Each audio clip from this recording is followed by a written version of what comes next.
¿Sabías que el Vaticano guarda secretos que ningún papa ha querido revelar? Piénsalo un momento. Estamos hablando del estado más pequeño del mundo. Apenas medio kilómetro cuadrado, menos de 1000 habitantes. Y sin embargo, es uno de los lugares con más poder, más influencia y más misterio en toda la historia de la humanidad. Un lugar donde los archivos tienen kilómetros de extensión, donde existen documentos que llevan siglos sin ser abiertos, donde hay cámaras subterráneas que no aparecen en ningún plano oficial, donde hay puertas que ningún turista ha visto jamás. Pero hoy no vamos a hablar de los archivos secretos más conocidos, ni de Jóvenes, ni de las cartas de Fátima, ni de la Inquisición. Hoy vamos a hablar de algo mucho más antiguo, algo que hace que todo lo demás parezca insignificante, porque hay un secreto debajo de todos los secretos del Vaticano, algo que los papas conocen desde los primeros siglos del cristianismo, algo que se transmite en susurros de pontífice a pontífice, como una carga que nadie pidió, pero que todos deben cargar, algo que está escrito en documentos tan restringidos que ni siquiera tienen clasificación oficial,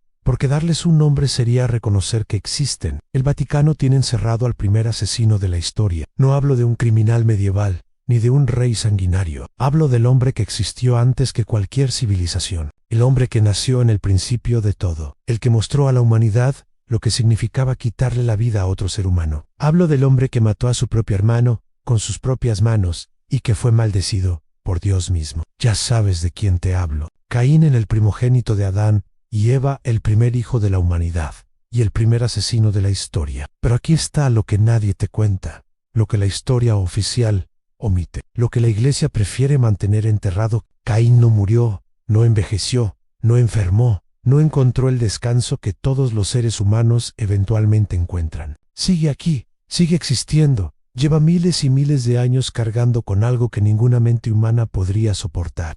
Y en algún momento de la historia, la Iglesia decidió que era demasiado peligroso dejarlo suelto. Entonces, hicieron algo que cambiaría la historia para siempre. Lo encontraron, lo atraparon y lo encerraron en el lugar más vigilado, más sellado y más secreto del mundo.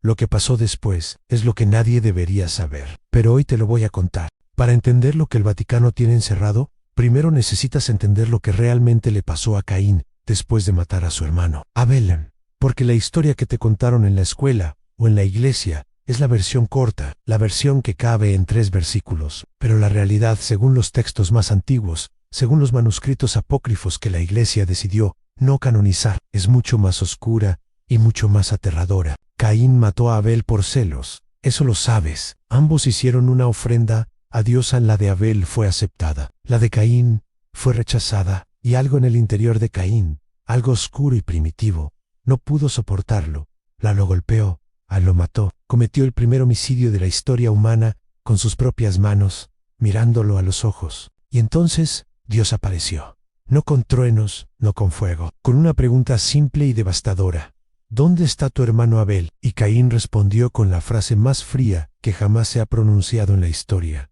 no lo sé. ¿Acaso soy yo el guardián de mi hermano? Esa respuesta lo condenó a Dios, lo maldijo, lo expulsó de la tierra fértil, lo condenó a vagar, a ser un fugitivo perpetuo, a que la tierra misma rechazara sus cosechas, a vivir en la desolación total. Pero aquí está lo que cambia todo, lo que transforma esta historia de una lección moral a algo verdaderamente aterrador. Cuando Caín escuchó su condena, tuvo miedo. Le dijo a Dios que su castigo era demasiado grande, que cualquiera que lo encontrara lo mataría. Y Dios hizo algo que durante siglos los teólogos no han podido explicar completamente. Lo protegió, le puso una marca, una señal visible, y declaró que cualquiera que matara a Caín recibiría 7 veces su castigo. ¿Por qué haría eso? ¿Por qué proteger al primer asesino de la humanidad? Los estudiosos de los textos apócrifos tienen una respuesta que la Iglesia oficial nunca ha querido adoptar formalmente, porque Caín no podía morir. Esa era la maldición real. La marca no era solo una advertencia para los demás, era el sello de su condena eterna. Inmortalidad sin gloria, sin paz, sin redención, solo existencia perpetua con el peso de haber sido el primero, el que abrió la puerta, el que le mostró a la humanidad el camino de la violencia. Imagina lo que eso significa realmente. Caín vio morir a Adán, vio morir a Eva, vio morir a sus propios hijos, a sus nietos, a generaciones enteras. Vio nacer y caer a Babilonia, a Egipto, a Grecia, a Roma vio las cruzadas, vio la Inquisición, vio las guerras mundiales. Y en todo ese tiempo, algo dentro de él fue muriendo lentamente, aunque su cuerpo no pudiera hacerlo. Los textos medievales lo describen ya no como un hombre, sino como algo que usa la forma de un hombre, algo que perdió su humanidad siglo a siglo, como quien pierde sangre por una herida que nunca cierra. Lo llaman el testigo maldito. Y dicen que con el tiempo, ese testigo dejó de solo observar y empezó a actuar. Durante milenios, Caín vagó por el mundo exactamente como Dios lo había condenado, sin hogar, sin rumbo, sin descanso. Los textos apócrifos lo ubican en distintos momentos de la historia antigua, en los márgenes, siempre en los márgenes. El hombre que aparece en los registros históricos como un extraño que nadie recuerda haber visto llegar, y que un día simplemente ya no está, sin nombre fijo, sin rostro constante, solo una presencia que los más sensibles perciben como algo profundamente perturbador. Pero con el paso de los siglos, algo en Caín se fue corrompiendo. Los primeros 1000 años tal vez los vivió con resignación, los segundos 1000 con desesperación. Pero a partir de ahí, los textos describen una transformación mucho más oscura. La mente humana no fue diseñada para cargar con miles de años de memoria, de culpa y de soledad. Y cuando esa mente no puede romperse, cuando no tiene la válvula de escape de la locura ni de la muerte, encuentra otras salidas. Caín empezó a susurrar. Aparecía cerca de los poderosos en los momentos previos a las grandes masacres de la historia. Los relatos apócrifos lo sitúan en la corte de reyes que ordenaron genocidios, en los campos de batalla, la noche antes de las carnicerías más brutales, como si la primera muerte que causó lo hubiera conectado para siempre con todas las demás, como si se alimentara de ellas. Cuando el Imperio Romano adoptó el cristianismo en el siglo IV, los primeros grandes teólogos y sacerdotes de la nueva fe ya sabían de su existencia. Los escritos de algunos padres de la Iglesia, los que nunca se publicaron, los que fueron sellados en los primeros archivos vaticanos, hablan de él con un miedo que resulta escalofriante, incluso leyéndolo siglos después. No era el miedo a un demonio, era algo diferente, más complicado, porque Caín no era un demonio, era un hombre, el primer hombre nacido de mujer, y eso lo hacía más aterrador que cualquier criatura del infierno, porque significaba que lo que le pasó a él le podía pasar, en alguna medida, a cualquiera. Los líderes de la Iglesia tomaron una decisión que cambiaría la historia. No podían matarlo. Dios mismo lo había sellado contra eso. Pero tampoco podían seguir dejándolo suelto en el mundo, susurrando en los oídos de los tiranos, alimentándose de la violencia que inspiraba. Tenían que atraparlo. Organizaron lo que los documentos internos llamaban la expedición del primer testigo. Un grupo de monjes, especialmente entrenados, exorcistas, estudiosos de los textos más oscuros, partió hacia las ruinas de una ciudad antigua, en lo que hoy es Turquía, un lugar donde los registros indicaban que Caín había sido visto recientemente. Lo que encontraron allí nunca fue descrito en detalle en ningún documento oficial. Solo existe una nota al margen, en latín, en uno de los archivos más restringidos. Los que fueron, regresaron, pero no regresaron solos. Y los que regresaron ya no eran completamente los que fueron, llegaron al Vaticano de noche, cargando cadenas de un metal que no ha sido identificado, con los ojos completamente blancos, sin decir una palabra. Y detrás de ellos, encadenado, venía algo que respiraba como un hombre pero que no miraba como uno. Hay muy pocos testimonios, y eso en sí mismo ya debería decirte algo, porque el Vaticano es una institución que ha documentado absolutamente todo durante siglos.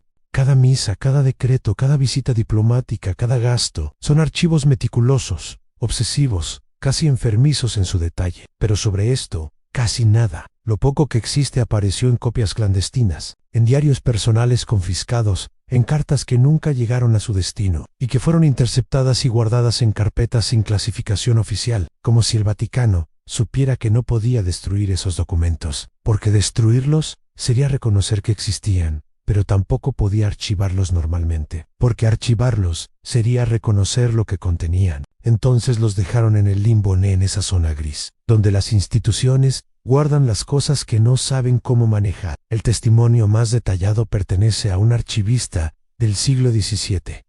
Su nombre fue borrado de los registros oficiales, pero en las copias clandestinas de su diario aparece solo con sus iniciales. Fue enviado a los niveles más profundos del archivo a depositar documentos. En una cámara de almacenamiento de baja frecuencia, una sala a la que casi nadie va nunca. Escribió que mientras caminaba por el corredor que llevaba a esa sala, pasó frente a una puerta que no recordaba haber visto antes, una puerta de hierro negro, sin número, sin placa, sin identificación, solo unos caracteres grabados que él no reconoció en ese momento, y que más tarde, con ayuda de un erudito, identificó como hebreo arcaico. La frase decía: «Aquí espera el primero, que Dios tenga piedad de quien abra esto, Han». Y entonces escuchó la respiración. Escribió que al principio pensó que era el edificio. Los viejos edificios de piedra hacen ruidos, cruje la madera, vibran las paredes, el aire se mueve de maneras extrañas en los sótanos profundos, pero esto no era el edificio. Era rítmico, pausado, increíblemente paciente, como la respiración de algo que lleva tanto tiempo en el mismo lugar, que ya ni siquiera recuerda cómo era estar en otro sitio. Escribió textualmente: «No es el sonido de algo vivo, es el sonido de algo que no puede dejar de estarlo». Pidió su retiro 3 días después. Abandonó los archivos, abandonó Roma, se fue a vivir al campo, en el norte de Italia, y no volvió a hablar de lo que había visto, con nadie, excepto en ese diario. La última entrada decía algo que ha perseguido a todos. Me miró por debajo de la puerta, solo sus ojos, en la oscuridad, y en ellos vi cada muerte que ha existido desde el principio del mundo. Vi a Abel, vi a todos los que vinieron después, vi mi propia muerte, y lo peor no fue verla. Lo peor fue que él ya la había visto también, y no le importaba en absoluto. En los guardias actuales del Vaticano tienen protocolos específicos para los niveles más profundos. Nunca bajar solos, nunca responder si algo habla desde detrás de esa puerta, nunca quedarse más de 10 minutos en el corredor, y sobre todo, la regla más importante, la que se transmite en voz baja, de guardia a guardia, como si ponerla por escrito fuera demasiado peligroso, a nunca pronunciar su nombre, porque dicen que si escucha su nombre, recuerda quién fue antes de romperse, y eso es infinitamente peor que lo que es ahora. Llegamos al final, o tal vez al principio de algo que no puedes dejar de pensar, porque eso es lo que tiene esta historia. No te sueltan, se queda contigo, se mete en esos momentos de silencio, en esa fracción de segundo, antes de quedarte dormido, cuando la mente baja la guardia, y los pensamientos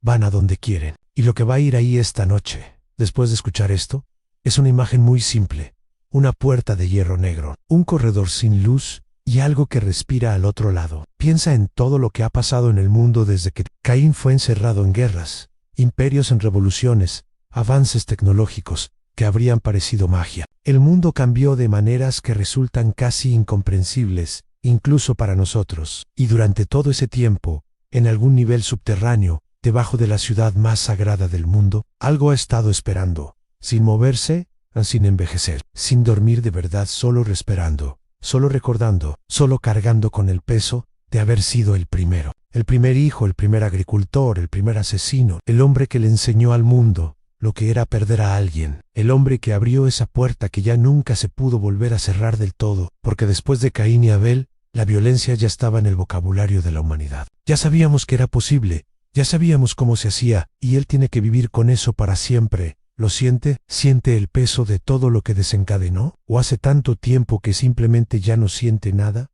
Eso es quizás lo más aterrador de todo. No la idea de que todavía sufra, sino la posibilidad de que ya no, que detrás de esa puerta no haya remordimiento ni dolor, ni humanidad residual, que haya simplemente algo viejo, algo que esperan sin propósito claro, sin emoción reconocible, solo existiendo, porque no tiene otra opción. A los papas lo saben. Cada uno que asumió el pontificado fue informado de su existencia. Dicen que es parte de la tradición oral más secreta del Vaticano, la que nunca se escribe, la que se transmite en una única conversación privada entre el papa saliente y el entrante. ¿Qué se siente al recibir esa información? Al saber que en algún lugar debajo de los pies hay algo así, que toda la arquitectura imponente, todo el mármol, todos los frescos de Miguel Ángel, toda la grandeza de la institución más antigua del mundo cristiano, está construida, literalmente, sobre eso. Hoy el Vaticano sigue siendo uno de los estados más herméticos y misteriosos del planeta. Sus puertas se abren para los turistas, sus museos muestran siglos de arte y cultura, sus papas dan discursos de esperanza y de fe, y en algún lugar muy por debajo de todo eso, hay una puerta de hierro negro, sin nombre, sin número, y algo detrás de ella que lleva miles de años respirando en esperando. ¿Qué está esperando? Nadie que lo sabe ha podido responder esa pregunta, porque nadie que lo sabe Duerme bien.